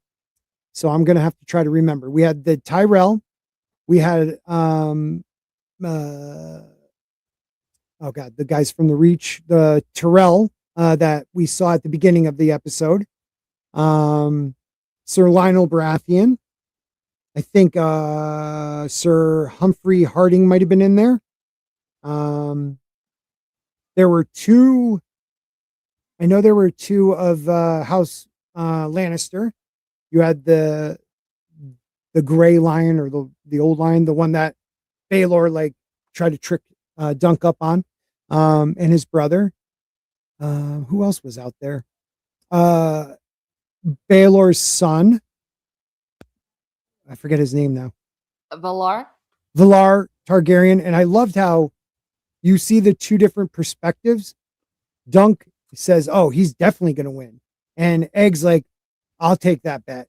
So you see Egg, who knows him and knows all these lords, doesn't think he can win because he doesn't think he's good enough. But see, in Dunk's mind, it's either two things, and I didn't know which one. It was either he's a Targaryen, he must be fantastic, because that there are people that still linger on the greatness of Targaryens, or it's because he's a prince and they wouldn't think of hurting him. So I didn't know which one Dunk was coming from. I want to think it's more of the he's a Targaryen, how could anybody beat him type thing. What do you guys think? Yeah, he's probably thinking like, this is a Targaryen prince. There's no way he's going to lose. He has the blessing of the seven to rule. So why would he lose a tournament? Mm-hmm. Yeah, that's true. That's true. It's a little. He's not funny cynical. little twist. Funny little twist in it because Dunk is so much bigger than him. He's looking down at him, but also simultaneously looking up. Yeah. Where Egg is the complete opposite. He's bigger than him, but he's looking down at him. Good point. Yeah, that's a very good that. point. That's a good catch. Who else was in it? Does anybody remember? Were the Fossways in it? I thought they mentioned a Fossaway versus was it a Dundarian or no Dundarians are only in the melee. I couldn't tell. I thought I saw Lionel Baratheon, but I don't think he Yeah, was. no, he was. Yep. He was okay. So Yeah, he had that great Yeah. helm with the horns. That was dope. Do we know which Tully it was that was in there? Mm-hmm.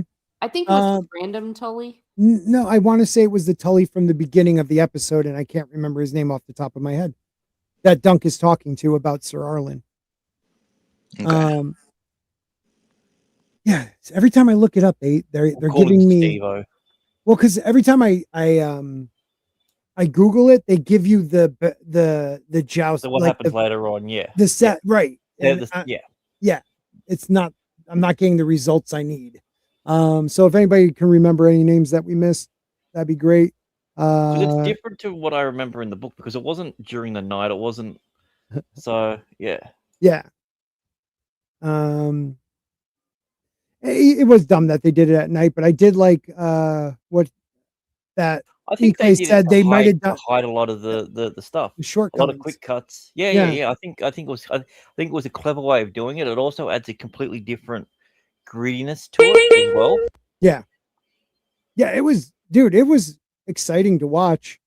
Like, yeah, it was kind of dramatic. The guy wasn't unhorsed by a lance, so he got back up, jumped on somebody else's horse, dove down, grabbed his shield, and he was back in it. But it was very exciting to watch. And it was to show, it really was just to show how Dunk's reaction to it would be. And you would think after you see his face that it's going to knock him down. So, but we get to that last ending, scene,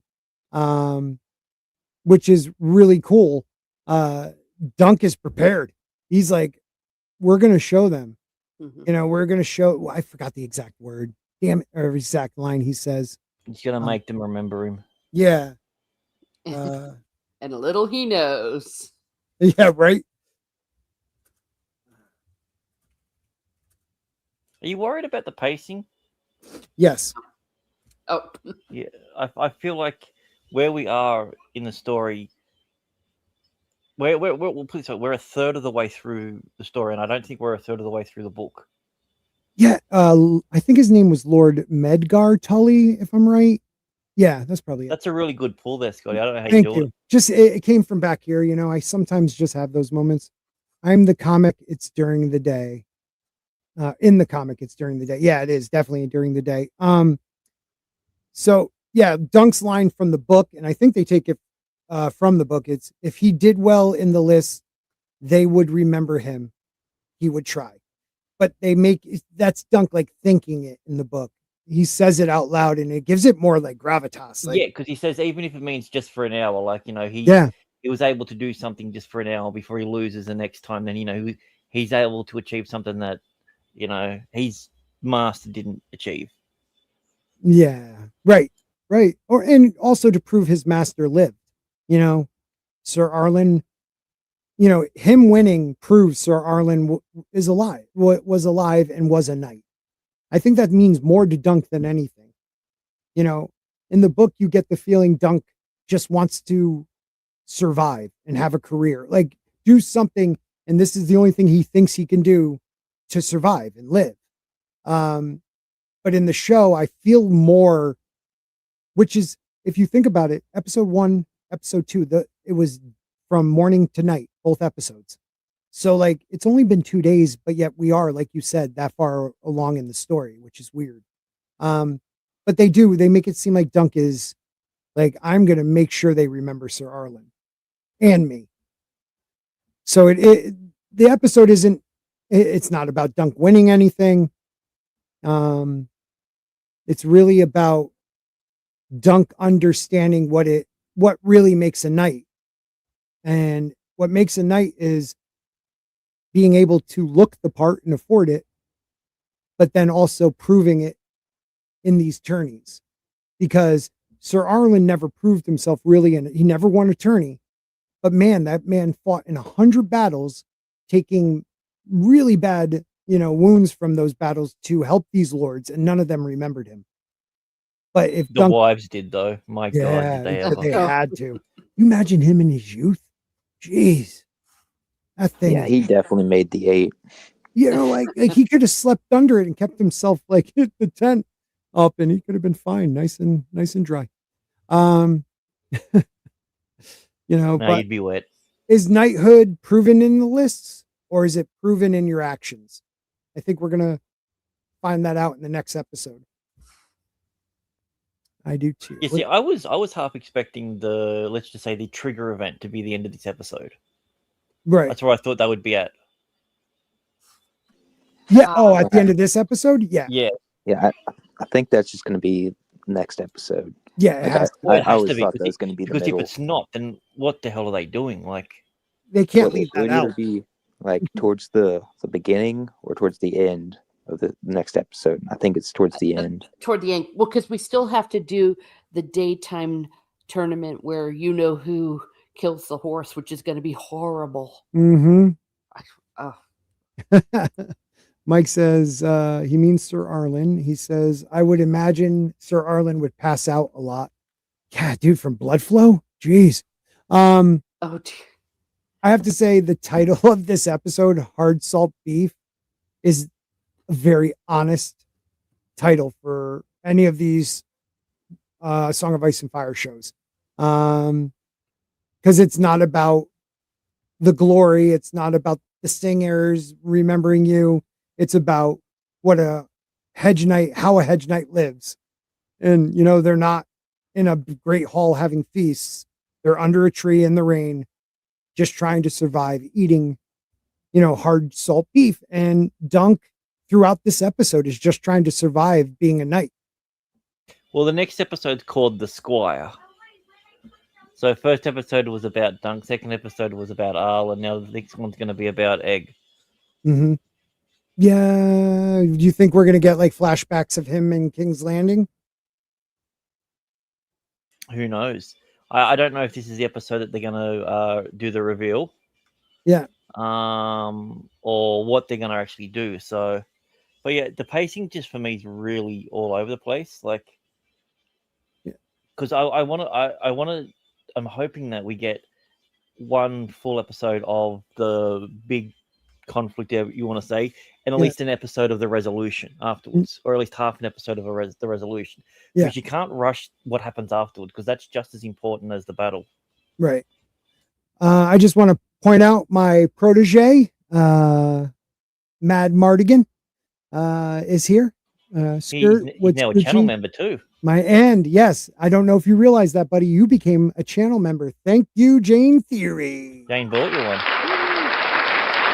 So he was here earlier, Jane. He just wasn't paying attention. So final questions here, guys. What moment hit you guys the hardest? Realistically, it was the dong at the beginning of the episode because I wasn't Okay. expecting it. Emotionally, maybe. Okay, The well dong then at I the stand beginning with of the the dong at the beginning of the episode. Yeah, Well played, Yeah. sir. Well played. Yeah, definitely him selling the horse. That was hard. It was so sad.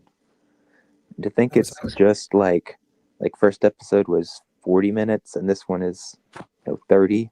Mm-hmm. And to think that you like care so much about a character that can't talk. Right. Right. but No. he can listen, and that's what's important. E. Clay thought the title referred to the old man's dong at the beginning. You know, I guess you can go with hard salt beef. I don't think it was that hard when we saw it, but yeah, no. God, I hope he's not a grower. It would have been. I would have thought it would have been called if it was about that like limp, soft leg of lamb. Pretzel. Pretzel. Wow. I've got to say one thing. I not that I needed to have any confirmation, but I don't think there's many Jewish people there.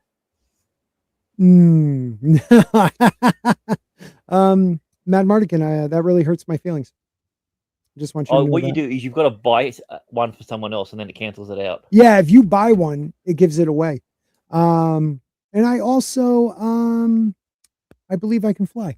And I think I was going to be one of your channel members, but now I'm thinking to take that back because you know how that is. Let's see. So I asked the chat, and I'm going to ask you guys, did the show earn your trust after this episode? Do you think? Oh yeah, it had me at the dong. I'm in. Well, no, I mean, it earned Talking my about trust dong. after the other episode. The first episode, I knew that they were on the right track, but this one for sure was really, really solid, and I just loved every second of it. I couldn't stand that Well, it it's pretty ended. flaccid, I but didn't want it to end at all, Hmm. and I just, as far as the most emotional scene, obviously it was the horses one, but the scene I loved the best was the one with Baylor Breakspear and Makar and Dunk. I just thought that was great. Yeah, it was. It was.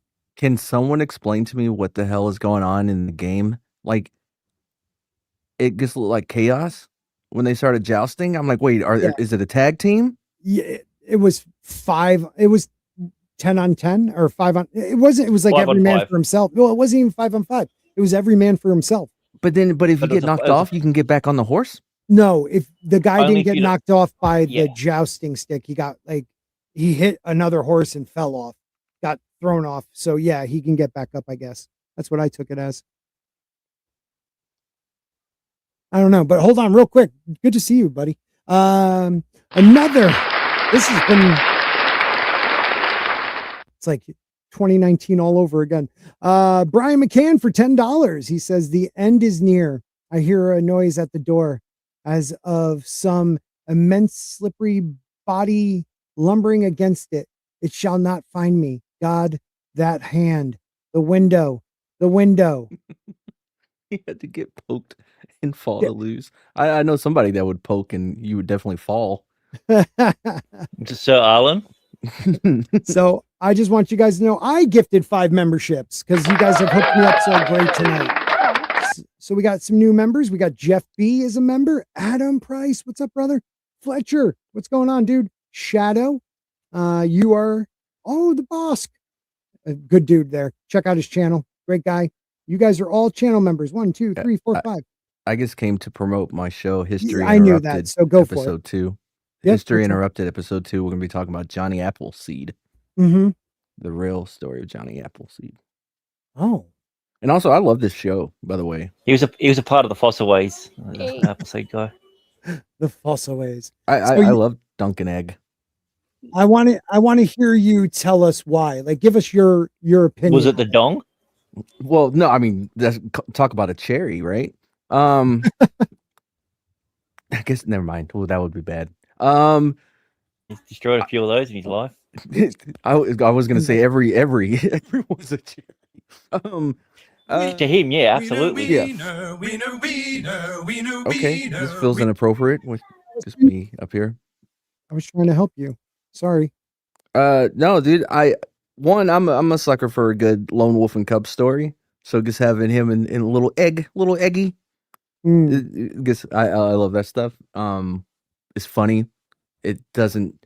Well, I say it doesn't have to force to be funny, but you know, there's a couple like, come on, bro, you know. But yeah, man, I'm really liking it. I have no idea what happened in the jousting shit. No rules were explained. I was just going off of a nice tale rules. So what it is 5 guys remain. Those 5 guys are considered the champions of the joust, and knights then can challenge them the next day. I think that like you might have to do like a preliminary joust to get into the group. Right. Is it a round robin? I think once you're knocked off, you're done, dude. Unless you could pay your ransom. I don't know how that works. You know what? I'll have to find that out. Let me ask. It's not a scary show, Jane. We're talking Johnny Appleseed. What's the worst that could happen? What, people get healthy? Yeah, right. Doctors go out of business. That's good stuff. You're on fire tonight, buddy. Thank you. So what's your show? Not the first night I've been on fire. Huh? What's your show? Wow. I didn't even, that's a good joke. I'm kidding. It happened in the morning. Well, that's hot. 65% hot. Autumn. What it was like 33%. What can you tell us about your show tonight that I wasn't listening to before? We're gonna be talking about Johnny Appleseed. We have a new format. It's exactly the same as the other one without all the deep lore. So no more Steve calling in. We got something else we're gonna do with Steve. And we're gonna get right into the story and get it going. It's gonna be a good time.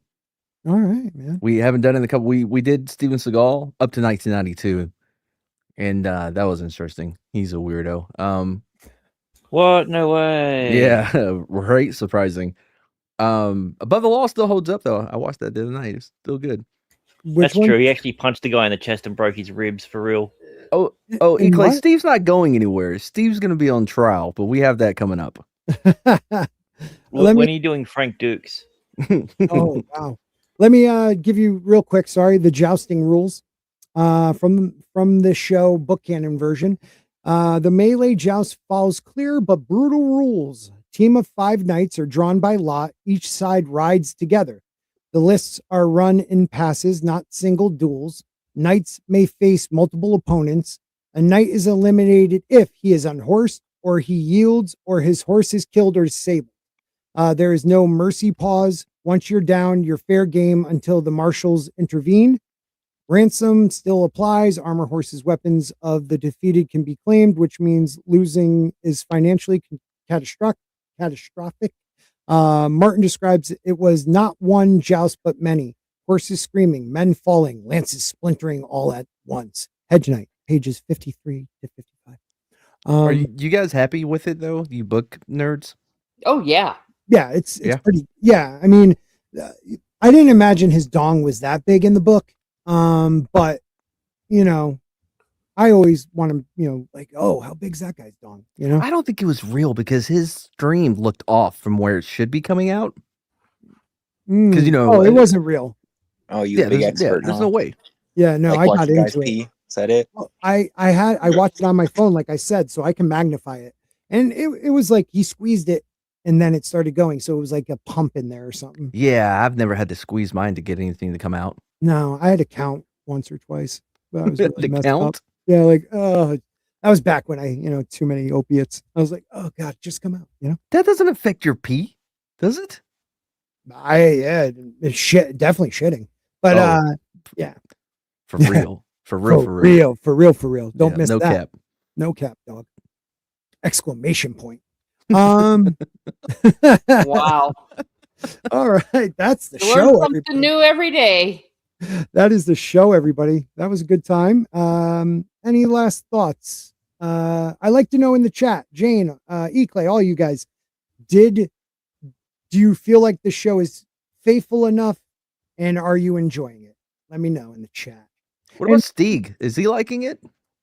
You know what? I haven't talked to Stieg. He's probably asleep. I will have to ask him because he is like my most canon obsessed friend. So he will tell me, he'll tell me the damn truth, which I appreciate. But real quick, guys, when this stream is over, refresh, come back and comment. It helps the algorithm. I've been told. I'm working it. You see that, right? You see me working this shit?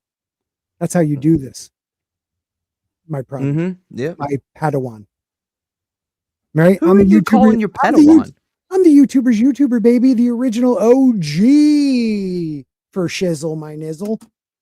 Hit the end button. Oh my goodness gracious. Damn, I was gonna. I love it. I'm loving the show. I think I've said it over and over again, starting from last week when I was gushing after the first episode. It's just good. Yeah, and it's had me. Really, yeah, it's really a rare situation where you're actually able to see a good adaptation of something you like, and you're looking forward to something rather than dreading it. Like Fallout, I am dreading every time I go to Amazon. I'm, oh God, please don't let there be a new episode. You know, I have not watched that yet, except for maybe half of the first episode. This is season, it good? No, it is not good. Okay. at least the first season was horrible, but it wasn't boring. This season has just been just boring. It's just bad, and really it's a drag to get through. Yeah. Are you familiar at all with the games? Yes. No, I'm not. Okay. Yeah, I've played 4 and 3, and I have 1 and 2. I just haven't played them yet. But and I'm in the middle of playing New Vegas. But, like, even my limited understanding of it, it just absolutely destroys the lore. Yep. It's so bad, and Bethesda has the audacity to say this is canon. Oh my gosh, dude! I hate I think going forward, I know a lot of Hollywood types watch my show because I'm a YouTuber. But what I would tell you, if you are starting a series based on any IP that's, I don't know, a book series, a video game series, anything, never say you're going to be, faithful to the canon. Don't even say it. Be faithful, but don't say it, because every time you say it and then you're not, it just takes a little bit of my soul. Like House of the Dragon, I spit on you. Jane says to the question, I'm enjoying the show. It's faithful technically, but the vibe is definitely different, more mature.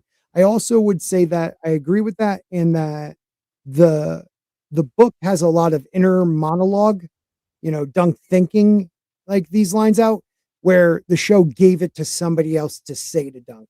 And I thought that, or he's talking to the horses. Yeah, or he's talking to the horses. And I think they did a good job doing that. Johnny said, I never read Dunk and Egg, but Gary seems to like the adaptation, so it must be good. Seriously, though, he laughed. Seriously, though, I enjoyed number 2 a lot. Yeah, I think is Eggy a Targaryen? Do we want to spoil it? Yeah, why do you want to spoil it? I don't know. I guess, the way he was like, oh, it's Targaryens. I'm like, man, this motherfucker here. Well, this is a spoiler stream, but we'll talk backstage. All right. All right, fine. All He's right. a Targaryen. I can just tell. It was pretty easy to tell that he's Well, it was Targaryen. spoiled in Game of Thrones, if you watch Game of Thrones. I did. Yeah. Wait, he's Aegon. Just pay attention to anything that Joffrey says about history, because he's really good at spoiling future projects. I mean, everything he talks about, even when he's talking to Jamie, when he's reading the white book, of the Kingsguard. Eclay says something about liking the first 2 episodes, but then he says, then again, everybody loved House of the Dragon until the 2nd season. I can say I fell for House of the Dragon up until the last episode where she came through the dragon. That was the second last. That was episode 9. Right. That was the second last. And we kind of were worried, oh shit, here we go. And then the last episode wasn't that bad. But without Patty being the series, that show would have sucked from jump.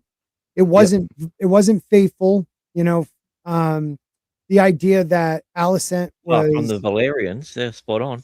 right, but like Alicent is like 9 years older than um Princess Rhaenyra, whatever her name is. But in the show, they're like buddies the same age. It just made it weird. And then you don't have the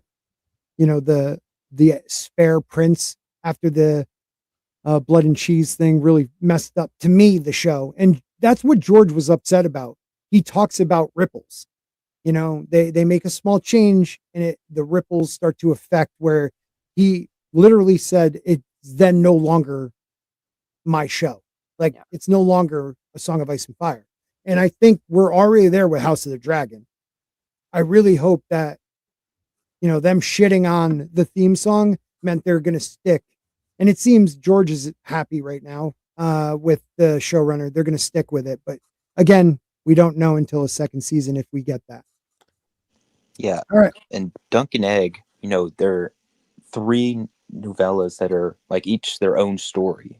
Mm-hmm. Like with Game of Thrones, the ending was really bad, so that retroactively takes you out of the first couple seasons that were actually good. And the same thing for House of the Dragon. But this, it's one season's good. That's fine. You can just watch one season in isolation, even if they mess up season 2. Mm-hmm. Yeah. Yeah, I guess you're right. It's a different novella and all that. It's just you if you're not faithful, even the ripples here will screw up the next novella. It can. It not as directly as House of the Dragon, though. You are right about that. It can't, I guess. Yeah, I mean, like take your leg off. Can buy Warner Bros. And make Dunk a black woman. And yeah, I was going to bring that up. I think Miss Muse was hinting to it, like what makes this show so great is the limited amount of women in it. Yeah. I didn't bring that up. Wait but till you know what? wait till the next episode, Mad. No, it's all about women. I can say as a woman, I don't want token women in the stories. It's like it's an insult. And like I said, I don't want racist. Sorry. I don't want token women. I don't want women that don't smoke. I just don't want women in the show. Should be a bunch of dudes being dudes, just like the Fellowship. You know what I mean? Once a Sir Arlen spinoff. Yeah, and just go. They just need to do all the measurements. So how tall is your horse? That's 1.5 Arlens. And then that's a pretty big horse. If I'm not questioning if they're gay or not, you're doing it wrong. That's how many men should be in there. Just such a lack of women. I should be like, are they gay? I want 300. Like 300 style of men. Yeah, I want 300 of them. Yeah. I don't know if you read that story, but yeah. What's that? 300. Yeah, I mean, I think they win. I don't know. But I know that those guys are buff. You can spray paint 6-pack on me anytime and hang out with a bunch of dudes doing each other's hair. Shoulder. Yeah, like doing each other's hair, making sure that's the. I gotta make sure your straps are tight on your sandals. Hey, dude, is your loincloth tight enough? Oh, I love your petty Manny that you got. Yeah. Well, they were actually Spartans, so let me go with this because a lot of people have been pointing out this, Jane, and I was thinking about talking about it, but I will now that you said it because you are the soul Valerian of Sporky News. She is the heart of Sporky News. So is the Baratheon guy giving off gay vibes? Who's Baratheon? Yeah, they're doing the same thing the gay guy in House of the Dragon. Yeah, the gay guy. Yeah. Go ahead, Mason. Yeah, they're doing the same thing they did in House of the Dragon. They kind of like played into it in the first couple episodes between Rhaenyra and Alicent, and they kind of just like left it alone and didn't do anything about it, and then came back to it again in season 2. And they're I don't know, they think that that's gonna like play well to whatever audience they're trying to get. They are absolutely those people doing aren't it. watching though. Those people, you think exactly they're not after interested. a softball game, the ladies sit down and they're like, let's watch House of the Dragon to see lady kisses. No, they're not interested in this. They're like, what are they gonna like? It's I'll tell you right guys now, fighting. It's bloody. It's like exactly opposite of their wheelhouse. Sorry, Scotty, I'm gonna head off, buddy. I'll catch all you right, later. bud. Yeah, we're gonna end in a few Yeah, I gotta go minutes too. anyways. All right, yeah, great, guys. All right. Hey, make sure you check out Matt. Drop the link so we got you. Yep. Put it in the private chat or something, and I'll definitely share it. Oh, okay. You're my There protege, you go. dude. I gotta take care of you. I'm not your protege. Yeah. I'm starting to think, yeah, E-Clay, that's right. They swing both ways. He swings both ways, or something about a man bigger than him kind of gets him aroused. I don't know. It seems like Baratheons are always they're very like life is vivid and vivacious, and like you got somebody like Robert Baratheon who had 19 bastards, I think, and like like he just loved sleeping with women, drinking and fighting. Then he had his brother who liked drinking and touching other men. Dude, there's just On that note, I'm gonna bounce. Later, buddy. Wow. Yeah. yeah. I See you, took man. it. Yeah, flamboyant. I think that could be gay, could be flamboyant. I think as long as they keep it ambiguous, and that's fine. If they decide to turn it into an after-school special, then I'm not interested. Right. Yeah, we know where Renly gets his tendencies from. It's it runs in the family apparently. It is very gay and strong. Dude, there's this really weird part of the fandom where they just have to have these obviously straight characters be gay. You have with John and Satin in the books. You have Ned and Robert shippers. Well, you have John and Sam shippers, John and Rob shippers. Like it's just crazy. They're like it's not. Yeah. But I mean, we know that Lionel Baratheon has children. He definitely has a wife at one point, legitimate wife and legitimate children. But I just feel like Lionel, Lionel Baratheon. I just feel like the way they're portraying him, maybe, but I could see he'd be the kind of person, the way his character is being shown in the TV show, that'd be like, why not? Maybe I'll try anything, or maybe not either. So I don't think he's necessarily gay. I think Mike Has Bad Knees puts it right. They're making him eccentric, and I think that kind of gives off a little bit of a gay vibe because he's very handsy, and like the dancing scene didn't help, but like he locks scene eyes as a fight in a way. But anyways, I don't know. Yeah, sorry. He locks eyes with Dunk and then licks his lips. It's weird. Like I forgot about that. Okay, him being weird is one thing, but yeah, that's a little far. Yeah, secret. A lot of straight women like gay ships. Don't ask me why. I don't know. I mean, I want to be on a ship that's happy too, but yeah, for some reason it's a thing, and I, to be honest, don't get it. Yeah, it is weird. Never been a thing for me. Yeah, like, and it's always a lot of the times in fantasies it's the elves, right? The elves they live thousands of years. Maybe they get bored. They want a little strange. I don't know. But they always give off gay vibes. But in this, you got like a warrior. He's one of the greatest warriors in the history of Westeros, and they're going to make him. I rather think like Mike said, he's eccentric, and it just kind of comes off like that. But look at the Red Viper. He was definitely bi-curious. Yeah. I don't know. But all right, guys, we're gonna wrap it up. Make sure after the show you come back and comment, and that really helped me out. I'll put a pinned comment up there. You can comment on that too. And go check out my little buddy and his stream over there where they're talking about Johnny Appleseed. Sounds so adorable. Yeah, and you can rewatch this episode and check out Arlen's little buddy. Yeah, it ain't so little, buddy. Yeah, ain't so little, buddy. Gene, good point. It could be the Targaryens, Baratheons are like vampires. It's that they don't see difference in human gender since they see themselves as different from ordinary humans. That's kind of interesting. But we all I know is I hope they don't go that route. That's all I'm saying. But thank you everybody for coming out tonight. Jane, thank you so much. E. Clay, thank you. Tina, thank you. Brian McCann, thank you guys so much. Grant, I'll thank myself for gifting 5 memberships too. but you guys really, that was an amazing stream for that type of stuff to happen. I really appreciate it, guys. But I hope everybody stays straight. Oh my God, because we're talking about game. Don't worry, I'm completely straight. Good. And what do you got? ditto Anything here. coming up tomorrow night, Teresa?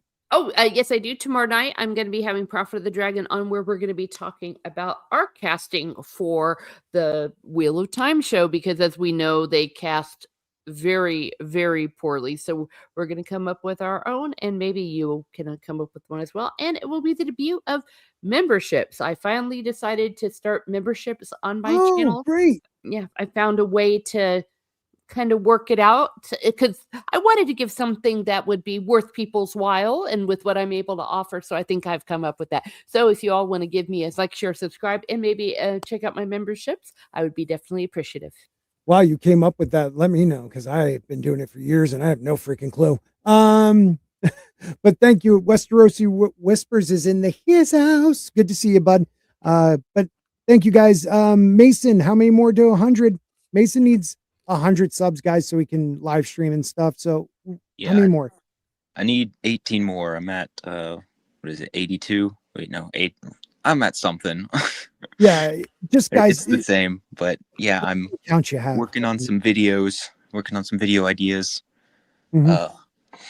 One of my resolutions this year is to average out to at least one video a month, because I'm just so bad at this. I get these big ideas and want to make them, but they take so long. Hey, but if you do it really well, it'll be worth one video a month. You know what I mean? Yeah, it could be, if I can get it done right. Right. That's funny, dude. Yeah. Real quick, I always have why the hell did I lose your link? Throw your link in the chat so people can follow you, buddy. And I hope you all have a great night. Thanks again, guys. That was a lot of fun. Peace out, everybody. Good night. Good night.